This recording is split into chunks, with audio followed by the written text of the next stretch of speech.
جوان ساتھیوں، معززات و مکرمات، اسلامی ماں اور بہنوں، ہر قسم کی حمد و ثنا، تعریف و تمجید، کبریائی، بڑائی، رفعت و عظمت اللہ رب العزت کے لیے جو پوری کائنات کا خالق و مالک ہے۔ بے شمار، لا تعداد، بے حد و حساب درود و سلام پیغمبر آخر الزماں، محسن انسانیت، محسن کائنات جناب محمد الرسول اللہ صلی اللہ علیہ وسلم کی ذات اقدس پر۔ رمضان المبارک کا مہینہ نصف سے آگے بڑھ گیا ہے اور مسلمان ابھی تک غفلت میں پڑے ہوئے ہیں۔ انسان خطا کا پتلا ہے، گناہگار ہے، خطا کار ہے، بھول جاتا ہے، شیطان کے وسوسوں میں مبتلا ہو کر اللہ رب العزت کی نافرمانی کر بیٹھتا ہے۔ اللہ رب العزت اس کو موقع دیتے ہیں اور یہ موقع بار بار اس کو ملتا رہتا ہے جب تک اس کو موت نہ آ جائے۔ موت کے فرشتے جب اس کی روح قبض کرنے کے لیے آ جاتے ہیں تو یہ وہ موقع ہوتا ہے جب توبہ کا دروازہ بند ہو جاتا ہے، معافی کی کوئی گنجائش نہیں رہتی۔ اسی طرح جن پر موت کا وقت نہیں آئے گا لیکن قیامت آ جائے گی، ان کے مرنے سے پہلے پہلے ان کی زندگی میں قیامت آ جائے گی، تو قیامت کے دن سورج مشرق سے کی بجائے مغرب سے طلوع ہوگا۔ تو جب سورج مغرب سے طلوع ہو جائے گا یعنی قیامت کے دن شروع ہو جائے گا تو پھر بھی توبہ کے دروازے بند ہو جائیں گے۔ اس سے پہلے پہلے اللہ رب العزت انسان کو بار بار موقع دیتا ہے،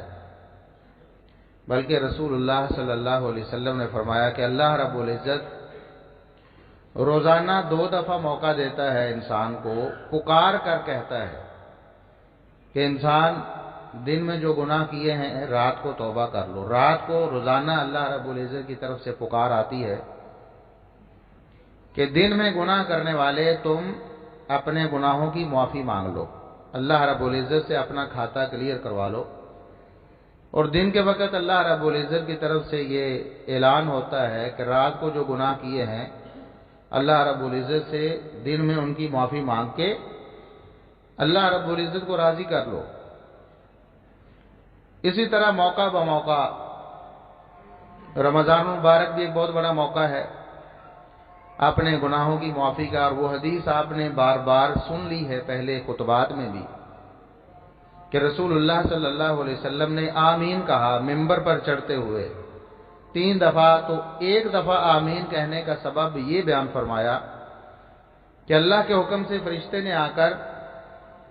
یہ بد دعا کی کہ یا اللہ ایسا شخص جس کی زندگی میں رمضان مبارک آ جائے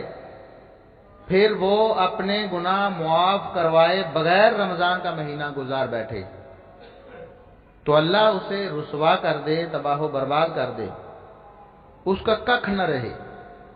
تو محمد الرسول اللہ صلی اللہ علیہ وسلم نے فرمایا آمین، یا اللہ تو اس فرشتے کی بد دعا قبول فرما دے۔ بالکل ایسے ہی کر کہ رمضان مبارک جیسا قیمتی موقع جس کے پاس آ جائے،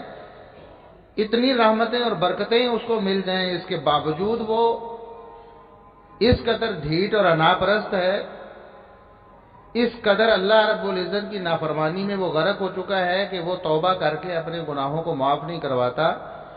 تو ایسا شخص ذلیل و رسوا ہونے کے مستحق ہے، تباہی و بربادی ہی اس کا مقدر ہے۔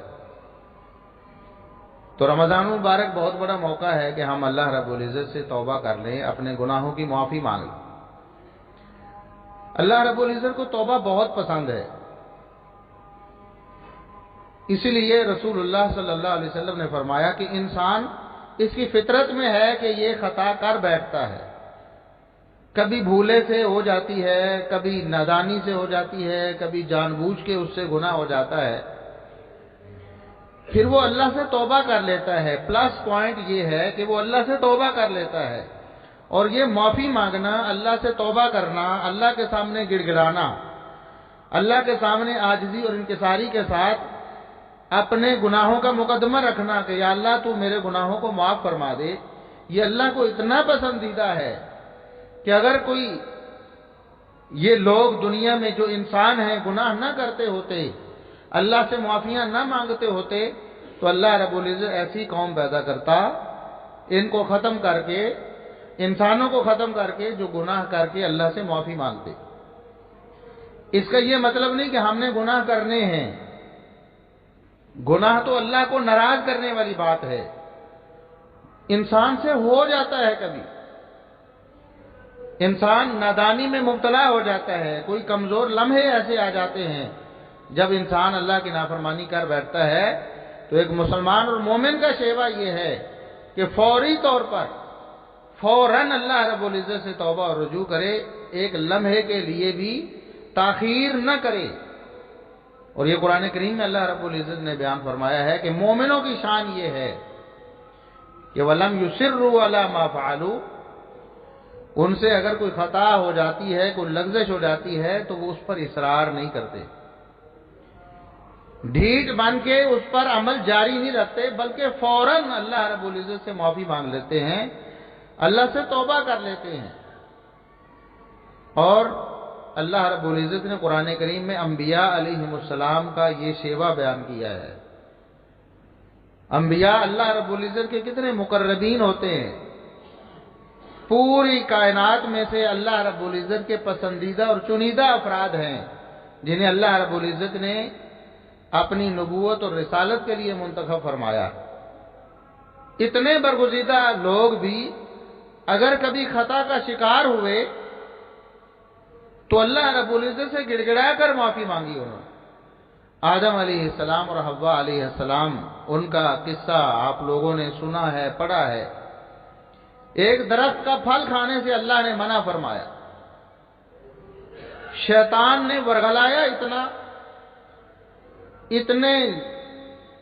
وہ سبز باغ دکھائے، اتنے وسوسے ڈالے، قسمیں کھائیں، وقاسمہما انی لکما لمن الناصحین، قسمیں اٹھا اٹھا کر کہتا تھا میں جو تمہیں کہہ رہا ہوں کہ اس درخت کا پھل کھا لو، میں تمہارا بڑا خیر خواہ ہوں۔ بس اس کی باتوں میں آ گئے اور یہ غلطی ہو گئی دانا کھانے کی۔ اس کے بعد پھر اللہ رب العزت سے جو انہوں نے توبہ کی ہے، ایسی توبہ کی کہ اللہ رب العزت نے قرآن بنا کر تا قیامت نازل فرما دیا، تا قیامت لوگوں کو سبق دے دیا کہ اگر کسی سے خطا ہو جائے تو اپنے باپ آدم علیہ السلام کی طرح اور اپنی اماں حوا علیہ السلام کی طرح اللہ رب العزت سے معافی مانگنی ہے۔ کیا الفاظ بولے، ربنا ظلمنا انفسنا وان لم تغفر لنا وترحمنا لنکونن من الخاسرین، اے ہمارے رب، ہم نے اپنی جانوں پر ظلم کر لیا ہے، ہم گناہ کر بیٹھے ہیں، خطا کے پتلے ہیں، خطا ہم سے ہو گئی ہے، اور وَإِن لَّمْ تَغْفِرْ لَنَا، اگر آپ نے ہمیں معاف نہ کیا، ہمیں اگر معافی نہیں ملتی اس گناہ کی، اس خطا کی، ہمیں معافی نہیں ملتی تو پھر ہم بڑے گھاٹے میں پڑ جائیں گے، لَنَكُونَنَّ مِنَ الْخَاسِرِينَ، بہت بڑے گھاٹے میں پڑ جائیں گے۔ یہ ایسا نقصان ہے جو پورا نہیں ہو سکے گا، یہ گناہ کا جو نقصان ہے اس سے پورا ہونے کا ایک ہی سبب ہے اور ایک ہی طریقہ ہے کہ اللہ رب العزت اسے معاف فرما دے۔ چنانچہ آدم علیہ السلام نے اور حوا علیہ السلام نے اللہ رب العزت سے معافی مانگی، توبہ کی، اللہ کی طرف رجوع کیا، اور اللہ رب العزت نے ان کی خطا کو معاف فرما دیا۔ نوح علیہ السلام سے ایک خطا ہو گئی، اپنے بیٹے جو کہ مشرک تھا، جو کہ اللہ سے کفر کرنے والا تھا اور اللہ سے شرک کرنے والا تھا، اور باوجود سمجھانے کے اپنی گمراہی پر ڈٹا رہا، انا پرستی میں مبتلا ہوا اور آخرکار آنکھوں کے سامنے غرق ہوا۔ پانی میں جب غرق ہونے لگا تو نوح علیہ السلام کی شفقت پدری، باپ ہونے کے ناطے جو محبت تھی وہ غالب آ گئی، اور یہ دعا کر بیٹھے اور یہ اللہ رب العزت سے مطالبہ کر بیٹھے کہ یا اللہ یہ تو میرا بیٹا ہے، تیرا یہ فیصلہ تھا، تو نے مجھ سے وعدہ کیا ہے کہ میرے اہل کو تو بچائے گا، میرا بیٹا بھی میرا اہل ہے، میرے گھر میں سے، میرے گھر کے افراد میں سے۔ اب اتنی سی خطا سمجھنے میں ہوئی، ورنہ اللہ رب العزت نے جو فرمایا تھا وہ بالکل ٹھیک تھا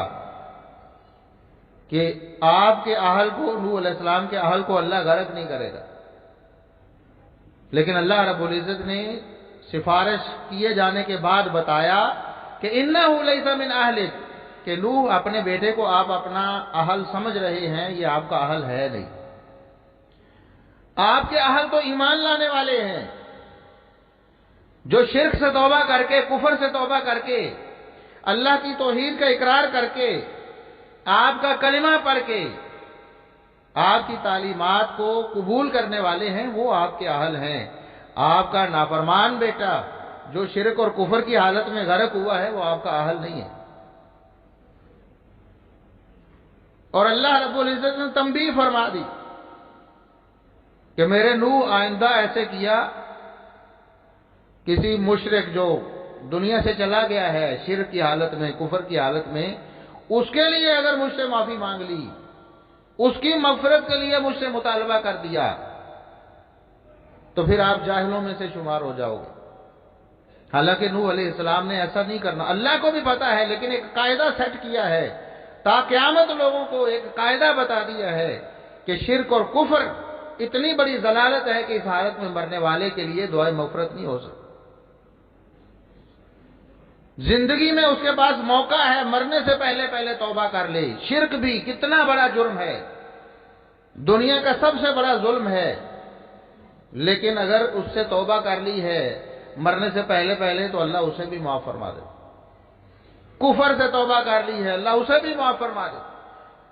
سود سے توبہ کر دی ہے، اللہ اور اس کے رسول سے جنگ ہے، اسے قرار دیا گیا ہے سود کو، لیکن توبہ کرتا ہے، اللہ فرماتا ہے جاؤ معاف کیا۔ بڑے سے بڑا جرم قتل بھی، پتا ہے نا بنی اسرائیل کے ایک شخص نے 100 قتل کر دیے تھے، 99 قتل کر کے اس کو احساس ہوتا ہے کہ ہو سکتا ہے کہ اللہ رب العزت کے ہاں میرے لیے کوئی معافی ہو، کوئی راستہ بچا ہو میرے لیے۔ انسان اللہ رب العزت کی طرف سے اس کو بار بار جھنجھوڑا جاتا ہے، اس کو موقع ملتا ہے، لیکن یہ اس کی نااہلی اور نالائکی ہے کہ وہ اس موقع کو، اس سے فائدہ اٹھا کر اپنے گناہوں کو معاف نہ کروائے۔ 99 قتل کرنے کے بعد بھی اللہ کی طرف سے اسے موقع ملا، اسے یہ سوچ آئی، اس کے دل میں خیال آیا کہ ہو سکتا ہے کہ میرے لیے کوئی گنجائش ہو، چلو کوشش کر کے دیکھتے ہیں، بڑا گنہگار ہوں، 99 قتل کر دیے ہیں۔ اور ایک انسان کو قتل کرنا، مسلمان کی بات نہیں، ایک انسان کو ناحق قتل کرنا ایسا ہے گویا کہ فَكَأَنَّمَا قَتَلَ النَّاسَ جَمِيعًا، یہ قرآن کا فیصلہ ہے، گویا کہ ساری انسانیت کو قتل کر، اتنا بڑا جرم، اور اس نے 99 دفعہ انسانیت کو قتل کیا۔ پھر اس کے دل میں خیال آیا کہ مجھے اللہ رب العزت سے توبہ کا کوئی موقع تلاش کرنا چاہیے، پوچھنا چاہیے کسی سے، شاید میرے لیے کوئی گنجائش ہو۔ لیکن ایک نام نہاد جو عالم سمجھا جاتا تھا، حقیقت میں عالم نہیں تھا، آج بھی دنیا میں بہت سے لوگ ہیں جو نام نہاد ہیں، حقیقت میں عالم نہیں ہیں، میڈیا نے ان کو اسکالر بنا دیا ہے، اور وہ وہاں فتوے بانٹ رہے ہیں، سود کو حلال کرنے کے فتوے، پردے کو ختم کرنے کے فتوے، شرم و حیا کو ختم کرنے کے فتوے دے رہے ہیں۔ ایسے لوگوں سے بچ جائیں، یہ بیڑا غرق کر دیتے ہیں۔ اس نام نہاد عالم نے، اسکالر نے، جس کے پاس وہ فتویٰ لینے گیا، اس نام نہاد مفتی نے یہ کہہ دیا توبہ توبہ توبہ، 99 قتل کیے، 99 قتل کر کے تم توبہ کا سوچ رہے ہو؟ اللہ رب العزت کے ہاں تمہارے لیے کوئی جگہ نہیں، تمہیں معافی مل ہی نہیں سکتی۔ تو اس کے دل میں خیال آیا کہ چلے اگر 99 کے بعد معافی نہیں مل سکتی تو 100 کے بعد بھی وہی معاملہ ہے، ایک اور صحیح، اس کی گردن بھی اس نے اتاری، اسے بھی قتل کیا۔ لیکن دل میں جو چنگاری اٹھی ہے وہ بجھی نہیں ہے. وہ چنگاری ابھی تک اپنا اثر دکھا رہی ہے، اور پھر اس کے دل میں خیال آتا ہے کہ میں کسی اور سے پوچھ لوں، ہو سکتا ہے کہ اس کو صحیح سمجھ نہ آئی ہو، یہ جو میرے ہاتھوں 100واں بھی قتل ہو گیا ہے اس کا فتویٰ غلط ہو سکتا ہے، میں کسی اور سے پوچھ لوں. اس میں بھی سبق ہے کہ دنیا میں ایک ہی بندہ، ایک ہی امام، ایک ہی مفتی، ایک ہی عالم، ایک ہی امام صاحب، ایک ہی مفتی صاحب. یہ نہ سمجھ لیں کہ بس انہوں نے جو فرمایا حق ہے اور ان سے غلطی اور خطا نہیں ہو سکتی. بسا اوقات انسان جس کو عالم سمجھ رہا ہے وہ عالم نہیں ہوتا، اور بسا اوقات جو حقیقی عالم ہے اس کو بھی خطا ہو سکتی ہے. انسان ہے نا، بھول سکتا ہے، دلائل اس سے اوجھل ہو سکتے ہیں. کسی اور سے بھی پوچھ کے دیکھ لیں، اور اگر کوئی اور بتاتا ہے تو اس کے فتوے پر بھی غور کر لیں، دلائل اس کے بھی دیکھ لیں، ہو سکتا ہے اس کی بات درست ہو. دوسرے مفتی صاحب کے پاس چلا گیا جو حقیقی عالم تھا، اللہ سے ڈرنے والا اور اللہ کی تعلیمات کو جاننے والا. اس نے کہا کوئی بات نہیں، 100 قتل کیے ہیں لیکن اللہ کی رحمت تو بہت وسیع ہے.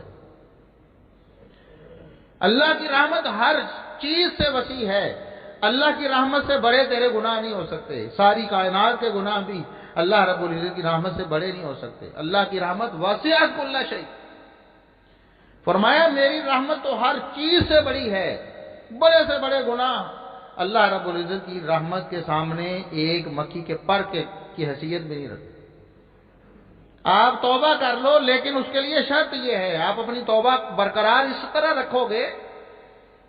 اپنا ماحول بدل لو، اپنی مجلسیں محفلیں بدل لو، اپنا علاقہ چھوڑ کر نیک لوگوں کے علاقے میں چلے جاؤ، جس علاقے میں ایسے برے ہمنشین ملے ہیں، برے دوست ملے ہیں جن کی وجہ سے تم قتل و غارت میں ملوث ہوئے ہو.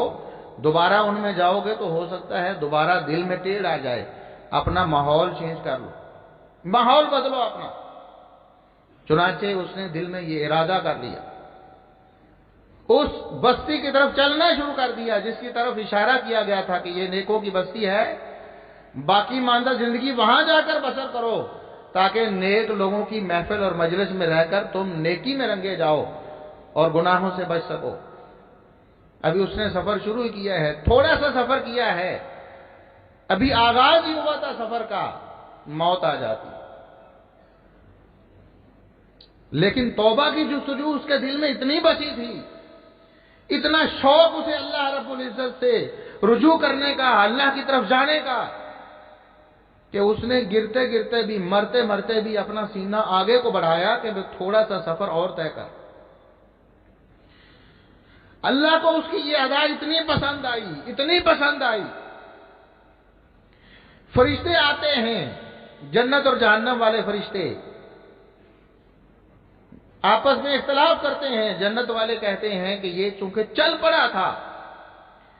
توبہ کی منزل کی طرف چل پڑا تھا، لہذا ہم جنت والے فرشتے اس کا حساب کتاب جنتی لوگوں میں کریں گے. دوسرے جہنم والے فرشتے کہتے ہیں کہ ابھی اس نے توبہ تو کی نہیں تھی، بستی تو بہت دور ہے، وہاں پہنچتا تو توبہ کرتا، اللہ رب العزت سے گڑ گڑا کر معافی مانگتا. ابھی تو اس نے توبہ کی نہیں، بستی سے بہت دور ہے. اللہ رب العزت فرماتے ہیں کہ چلو فرشتوں جگہ کو ماپ لو، جس جگہ سے وہ چلا ہے اور جس طرف جا رہا تھا درمیان میں فاصلہ ماپو، کون سا فاصلہ کم ہے اور کون سا زیادہ ہے. اگر نیک لوگوں کی بستی جہاں جا کر توبہ کرنی تھی وہاں کا فاصلہ ابھی زیادہ پڑا ہے، اور برے لوگوں کی بستی اور جہاں سے اس نے آغاز کیا وہاں فاصلہ کم ہے، تو پھر جہنم والے لے جائیں. اور اگر وہ فاصلہ کم ہے اور طے کر کے زیادہ آ گیا ہے تو پھر اس کا حق بنتا ہے کہ اس کو معافی ملے. اللہ رب العزت کی رحمت کا پھر زیادہ مستحق ہے وہ، اور اللہ خود زمین کو حکم دے دیتے ہیں. توبہ کا ابھی ارادہ کیا ہے، ابھی خواہش ہے کہ میں جا کر توبہ کروں، نیک لوگوں کی بستی میں گناہ چھوڑوں. بس دل میں اتنا خیال ہی کافی ہے. اللہ رب العزت نے اس چنگاری جو اس کے دل میں توبہ کی اس نے اپنا اثر دکھایا ہے، اس کی وجہ سے اللہ رب العزت نے زمین کو حکم دے دیا. فرشتے اپنی اپنی پیمائش کر رہے ہیں، اللہ زمین کو حکم دے رہے ہیں کہ جہاں سے چل کے آیا ہے وہاں سے پھیل جاؤ، اور جس طرف جا رہا ہے اس زمین کو کہا ٹھکر جاؤ، کیونکہ اللہ رب العزت اس کی مغفرت کا فیصلہ کر چکا ہے، کیونکہ اس نے دل سے یہ پختہ عزم کر لیا ہے کہ یا اللہ کتنے بڑے گناہ مجھ سے ہوئے، لیکن آج کے بعد میں کوئی گناہ نہیں کروں گا، میں تو تیری طرف آنا چاہتا ہوں، میں تیری طرف رجوع کرنا چاہتا ہوں، میں تیری جنتوں کا مہمان بننا چاہتا ہوں، بڑی خطائیں کی ہیں لیکن تیری آگ تیری جہنم سے ڈر لگتا ہے، میں اس طرف نہیں جانا چاہتا، یا اللہ مجھے بچا لے، دل میں خیال ہی آیا ہے، اللہ رب العزت نے اس کی مغفرت کا سامان کر دیا ہے۔ تو نوح علیہ السلام بیٹے کے بارے میں، چونکہ موت سے پہلے اس کو نہ تو توبہ کا خیال آیا، نہ اس نے ارادہ کیا، بلکہ وہ ڈٹا رہا، باپ نبی رسول ہے، پکار کر کہہ رہا ہے کہ میرا بیٹا کشتی تیار ہے، حاضر ہے، آؤ کشتی میں بیٹھ جاؤ، ورنہ لا عاصم اليوم من امر اللہ، آج اللہ کے عذاب سے کوئی بچانے والا نہیں۔ اس نے کہا سآوی الی جبل، میں تو پہاڑ پہ چڑھ جاؤں گا، اتنے بلند و بالا پہاڑ ہے، کتنا کو سیلاب لے کے آؤ گے، کتنا کو پانی برسے گا، پانی نظر آ رہا ہے نا، اس نے کہا پہاڑ پہ چڑھ جاؤں گا، پہاڑ پر تو پانی نہیں چڑھ پائے گا۔ باپ جو اللہ کا نبی رسول ہے یہ کہتا رہ گیا کہ بیٹا آج اللہ کے عذاب سے نہیں بچ پاؤ گے، آؤ شرک سے توبہ کر کے توحید سے دامن بھرو اور میری کشتی میں بیٹھ جاؤ۔ نہیں بیٹھا، آنکھوں کے سامنے غرق ہو گیا ہے، اور نوح علیہ السلام کو اللہ رب العزت نے تنبیہ فرما دی، لیکن نوح علیہ السلام نے اللہ رب العزت سے پھر بھی توبہ کی اور معافی مانگی، حالانکہ ایک چیز کا پتہ نہیں تھا، اللہ نے بتا دیا کہ میرے نبی یہ تیرا اہل نہیں ہے، آئندہ ایسے لوگوں کی سفارش نہیں کرنی، لیکن نوح علیہ السلام اللہ رب العزت سے پھر بھی توبہ مانگتے ہیں، توبہ کرتے ہیں، پھر بھی معافی مانگتے ہیں۔ اسی طرح دیگر انبیاء، یونس علیہ السلام کی توبہ قرآن کریم میں پوری سورت ہے سورہ یونس کے نام سے، اللہ رب العزت نے ان کا قصہ بھی بیان کیا ہے کہ اللہ رب العزت کی اجازت کے بغیر کر تو تبلیغ رہے تھے اپنی امت کو، اپنی قوم کو، قوم نے بہت ستایا ہے، بہت پریشان کیا ہے، تو انہوں نے سوچا کہ اب ان پر اللہ کا عذاب ہی آنا ہے، اللہ کے عذاب کا وعدہ ٹلنے والا نہیں ہے، قوم کو چھوڑ کر نکل گئے، لیکن قوم نے توبہ کر لی، عذاب کو دیکھ کر دور سے توبہ کر لی، اور اللہ رب العزت نے فرمایا کسی قوم پر آیا ہوا عذاب ٹلا نہیں ہے سوائے قوم یونس کے، اللہ رب العزت نے بھیجا ہوا عذاب واپس کر دیا، قوم کو مہلت دے دی کہ تم نے توبہ کر لی ہے، تم نے اللہ سے معافی مانگ لی ہے، جاؤ تمہیں ایک اور مہلت دیتے ہیں، لیکن یونس علیہ السلام پہلے ہی قوم سے ناراض ہو کے نکل چکے تھے، کشتی میں بیٹھے ہیں، پھر مچھلی کے پیٹ میں گئے ہیں، قصہ بیان کرنا مقصود نہیں، مقصود یہ ہے کہ یونس علیہ السلام اللہ کے نبی ہیں، محمد الرسول اللہ صلی اللہ علیہ وسلم فرماتے ہیں جو شخص یہ کہتا ہے کہ انا خیر من یونس ابن متہ فقط کذب، جو مجھ محمد کے بارے میں یہ دعویٰ کرتا ہے کہ یونس سے بہتر ہے، تکابر کر کے یونس کو نیچا کر کے مجھے اوپر کرنا چاہتا ہے، جھوٹ بولتا ہے، اگرچہ خیر الانبیاء ہیں، تمام انبیاء کے امام ہیں، تمام انسانیت کے امام اور مقتدا ہیں محمد الرسول اللہ صلی اللہ علیہ وسلم، لیکن اس کے باوجود بھی یونس علیہ السلام کی توہین محمد الرسول اللہ صلی اللہ علیہ وسلم نے برداشت نہیں کی، کہ اگرچہ ان سے غلطی ہوئی، اللہ رب العزت سے انہوں نے معافی مانگ لی، پھر اگر کوئی شخص محمد الرسول اللہ صلی اللہ علیہ وسلم کا تذکرہ اس طرح کرے کہ یونس علیہ السلام کو نیچا دکھانا چاہے، انسان ہیں، تکابر کرتے ہوئے خطا کا شکار ہو جاتے ہیں، مثال کے طور پر کسی عیسائی سے بات کرتے ہوئے کوئی مسلمان خدا نخواستہ ایسے کہہ دے کہ تمہارے نبی کے پاس کون سے معجزات ہیں، ہمارے نبی کے معجزات دیکھو، غلط ہے، محمد الرسول اللہ صلی اللہ علیہ وسلم نے اس کی اجازت نہیں دی ہے۔ عیسیٰ علیہ السلام بھی ہمارے ماتھے کا جھومر ہے، ہماری آنکھوں کا تارا ہے، ہمارے لیے قابل احترام ہے، ہمارے نبی اور رسول ہیں،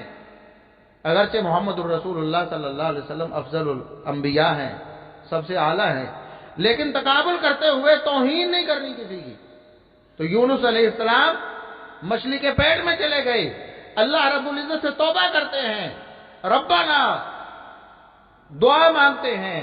یا اللہ گناہ ہوا ہے، لا الہ الا انت سبحانک انی کنت من الظالمین، تیرے سوا کوئی مشکل کشا نہیں، کوئی حاجت روا نہیں، کوئی معافی دینے والا نہیں، تو ہی معاف کرنے والا ہے۔ اور انسان ہے، انسان سے خطا ہو سکتی ہے، سمجھنے میں بھی، سوچنے میں بھی ہو سکتی ہے، میرا فیصلہ غلط ہو گیا، اور ہر قسم کے عیب سے پاک تو تیری ذات ہے، میں انسان ہونے کے ناطے یہ غلطی کر بیٹھا ہوں، تیرے حکم کے بغیر وہاں سے نکل آیا، اب تو مجھے معاف کر دے، انی کنت من الظالمین، مجھ سے غلطی خطا ہو گئی ہے، ظلم ہوا ہے، مجھے معاف فرما دے۔ تو اللہ رب العزت کو یہ ادا اتنی پسند آئی کہ محمد الرسول اللہ صلی اللہ علیہ وسلم کی زبانی اعلان کروایا کہ کوئی شخص، کوئی مسلمان، کوئی انسان یونس علیہ السلام کی اس خطا کو دیکھ کر کہیں تقابل کرتے ہوئے ان کی توہین نہ کر بیٹھے، کہ اللہ کو ان کی توبہ اتنی پسند آئی ہے، اللہ سے جو توبہ کر لیتا ہے دوبارہ اس غلطی کا اس کو تانا دینا اللہ رب العزت کو اتنا ناپسند ہے، اتنا ناپسند ہے۔ ایک بندے نے توبہ کر لی ہے، اللہ سے معافی مانگ لی، 70 سال بے نماز رہا، 70 سال سود خور رہا، 70 سال بدکار رہا، 70 سال شرک اور کفر کی ضلالتوں میں پڑا رہا، لیکن اللہ رب العزت نے توبہ کی توفیق دی ہے، توبہ کر لی ہے، اس کے بعد کوئی شخص اس کو تانا نہیں دے سکتا کہ ساری زندگی کیا کرتے رہے ہو۔ ہمارے ہاں تو محاورہ بن گیا نا، 100 چوہے کھا کے بلی ہاجروں چلی، بہت بڑا جرم اور ظلم ہے،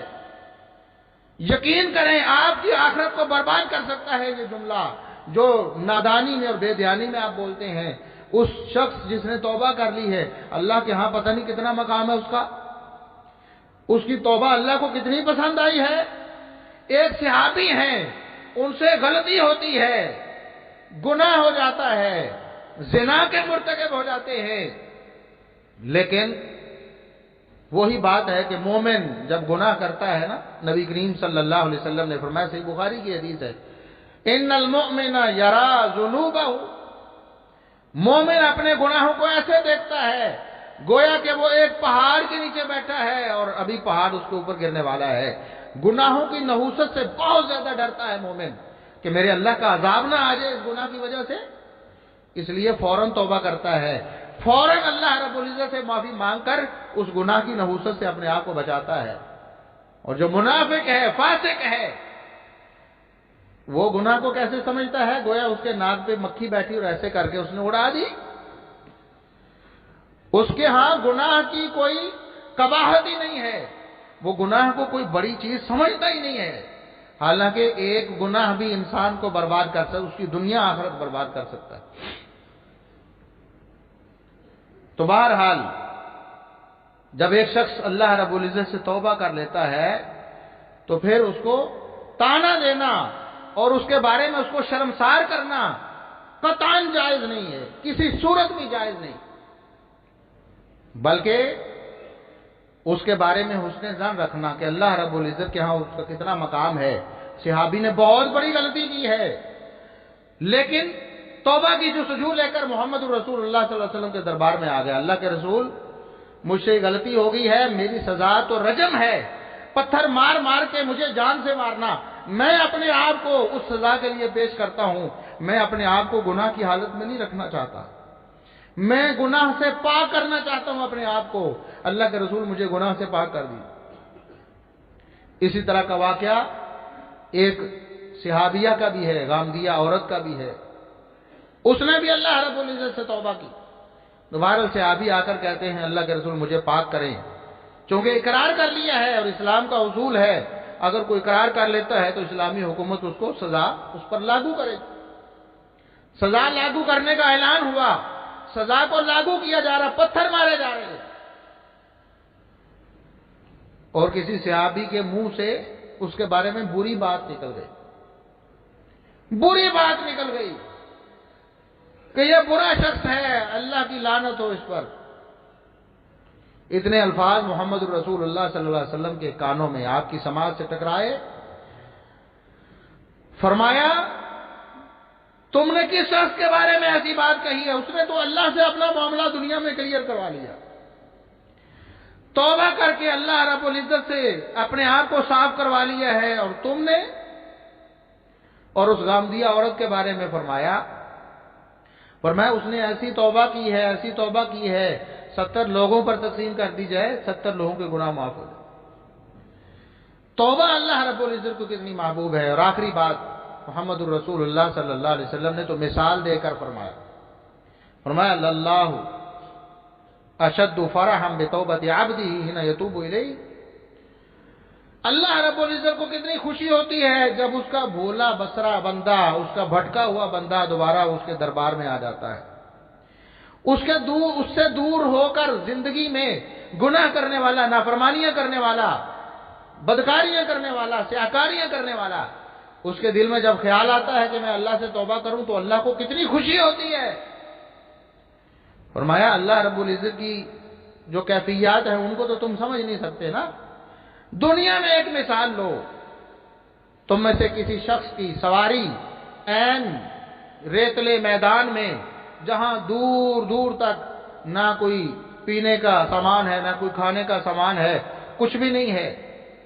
دور دور تک صحرا ہے، وہاں پر وہ اپنی سواری کو چھوڑتا ہے، باندھتا ہے اور درخت کے نیچے آرام کرنے کے لیے لیٹتا ہے. آنکھ کھلتی ہے تو دیکھتا ہے سواری ماں اس کے ساز و سامان غائب ہو چکی ہے. اب اس کو صرف موت نظر آتی ہے، آس پاس کچھ بھی نہیں ہے، اور میں پیدل چل کے اتنا سفر نہیں کر سکتا کہ میں کھانے پینے تک پہنچوں. اب موت ہی موت ہے. پھر دوبارہ لیٹتا ہے، اسی پریشانی میں اونگ آتی ہے، دوبارہ آنکھ کھلتی ہے تو سواری سامنے کھڑی ہے. وہ تو اپنے آپ کو مردہ شمار کر کے دوبارہ زندگی کو دیکھ کر اتنا خوش ہوتا ہے، اس کو پتہ نہیں چلتا میں نے زبان سے ادا کیا کرنا ہے. اللہ کا شکر ادا کرنے کے لیے الفاظ ہی الٹ ہو جاتے ہیں. کہتا ہے یا اللہ تیرا شکر، تو میرا بندہ ہے، میں تیرا رب. اخطأ من شدت الفرح، خوشی کی شدت اتنی ہے کہ اس نے بولنے میں الفاظ ہی غلط کر دیے ہیں. فرمایا اللہ رب العزت کو اس سے بھی زیادہ خوشی ہوتی ہے جب اس کا بندہ توبہ کرنے کے لیے اس کے دربار میں آ جاتا. یہ رمضان مبارک ہمارے لیے بڑا سنہری موقع ہے. اللہ رب العزت سے اپنے سارے گناہوں کی توبہ کریں. ایک ایک گناہ کو اللہ رب العزت سے بخشوا لیں، اپنا کھاتا کلیئر کروا لیں، اپنا نامہ اعمال صاف کروا لیں. ابھی موت آئے تو آپ مطمئن ہوں، ارجعی الی ربک راضیۃ مرضیہ. اللہ رب العزت کی طرف سے اعلان ہو، اپنے رب کی طرف راضی اور مطمئن آؤ. اس طرح